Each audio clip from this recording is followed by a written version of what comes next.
gland. Salivary glands are a group of exocrine glands secreting saliva. As we know, there are 3 pairs of major salivary glands and a number of minor salivary glands in the oral cavity.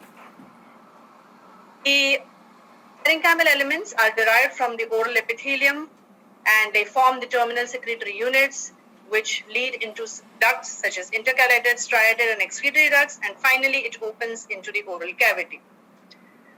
The functional unit of salivary gland is a terminal secretory unit, secretory acinus, which may be either serous or mucus or mixed, along with myoepithelial cells. Salivary gland diseases are classified under a variety of headings such as developmental, functional. Functional means there are either the decreased or the increased function of salivary glands, that is decreased secretion or called as xerostomia, and increased secretion which is called as siluria or chilism. There can be non-neoplastic enlargements of the salivary gland which can be either inflammatory or non-inflammatory. Inflammatory enlargement will be called as silidinitis, which can either be a result of viral infection, and that infection is called as mumps. Silidinitis many times is because of acute suppurative parotitis, post-surgical parotitis. It can also result because of certain diseases such as tuberculosis and sarcoidosis. Non-inflammatory salivary gland enlargement is known as silidinosis, and that can be due to a variety of causes such as obesity, malnutrition, diabetes, etc. Salivary glands the gland itself or the duct can also be obstructed by a mucus plug or a stone, which leads to a condition which is called as silolithiasis. There can be cysts of salivary glands, the common swelling which occurs in the lower lip, that is called as mucocele, or sometimes it can be ranula in the floor of the mouth. Salivary gland disease can also be of autoimmune etiology, and the most important one being the Sjogren's syndrome. And finally, there are salivary gland neoplasms, which can be benign, which I have enlisted here. There are a number of benign salivary gland neoplasms, but ones which are really, they have specific histopathological features are the pleomorphic adenoma and the Warthin's tumor. Malignant salivary gland tumors are also quite bewildering. Many times the diagnosis is not possible without the use of some advanced technology.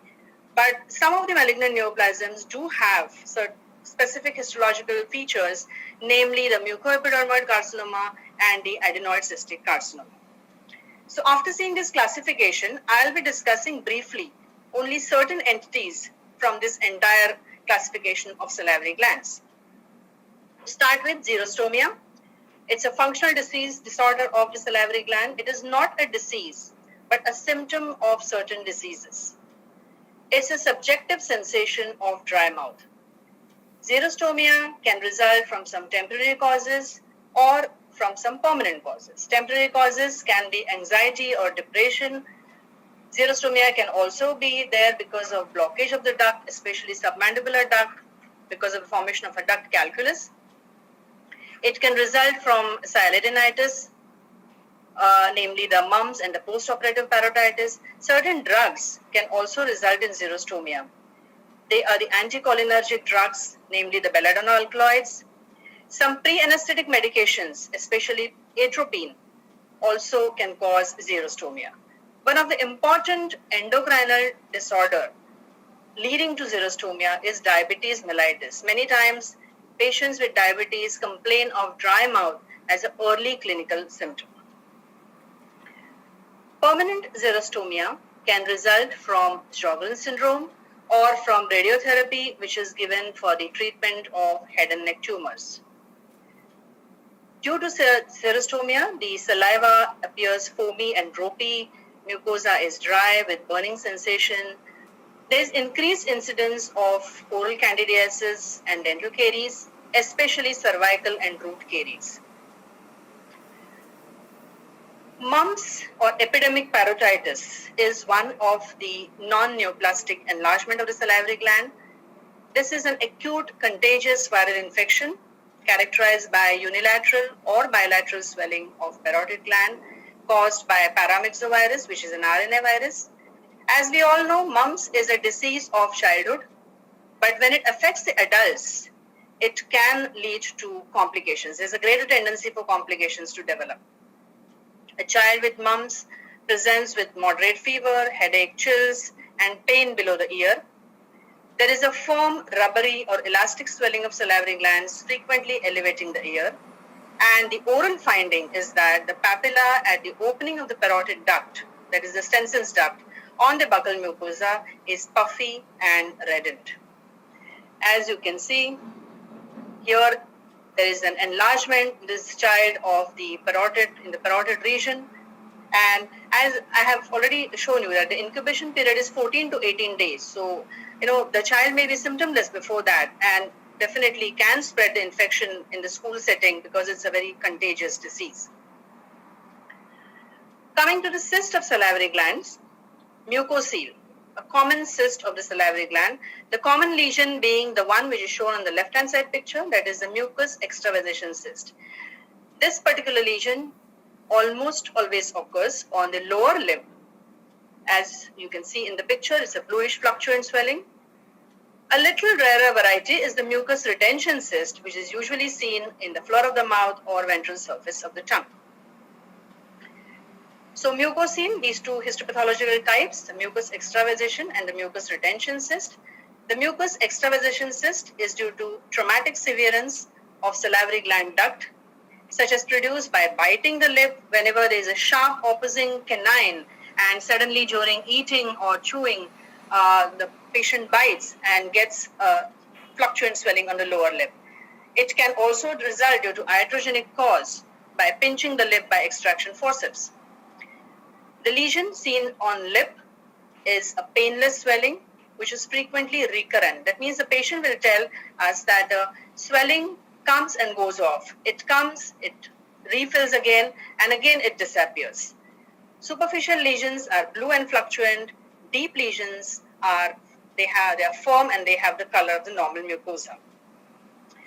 Now, since there is a traumatic severance of the salivary gland duct, there is a mucus pooling which is getting encircled by the connective tissue. And therefore, the important point to remember is that mucus extravasation cyst is a pseudocyst. It lacks epithelial lining. The mucus gets surrounded only by the granulation tissue. As opposed to that, we have a mucus retention cyst, which is a true cyst having an epithelial lining. The cause is different. It develops due to partial or complete obstruction of the salivary duct, either by salivary calculus or a mucus plug. Though parotid gland is the most commonly involved, there are other sites which can be affected, such as floor of the mouth, buccal mucosa, and lip. The cystic lining is derived from the salivary duct lining, and that is cuboidal or columnar epithelium. In these pictures, you can see on the left-hand side is the mucus extravasation cyst, where the lumen contains areas of mucus pooling along with mucinophagus. These are the mucinophagus here. This is the mucus pooling, and it is lined by the granulation tissue. In mucus retention cyst, there is a nice epithelium, stratified squamous epithelial lining, which is derived from the ductal epithelium, and there is salivary gland tissue in the subjacent stroma. An obstructive lesion of salivary glands, silolithiasis, that can be formed due to deposition of calcium salts around a central nidus, which may be mucin or desquamated epithelial cells or bacteria or foreign bodies. So all that forms a stone in the salivary duct or the gland. The patient generally comes with a painful swelling of this involved gland and tells us that this swelling comes just before, during, or after meals. How do we know that it is silolithiasis? If it is a silolithiasis involving the submandibular salivary gland, occlusal radiography will definitely help. Otherwise, for all other silolithiasis, we have a test which is called as cyalography. Now, which gland is involved commonly by silolithiasis? It is the submandibular gland because it has got some disadvantageous features which will cause occlusion of the submandibular salivary gland duct, namely the Wharton's duct. What are these features? Submandibular saliva is more tenacious due to high mucin content. There is a long and tortuous course of the Wharton's duct, and opening of the duct is against the gravity. So these are the features which make the Wharton's duct susceptible for stone formation.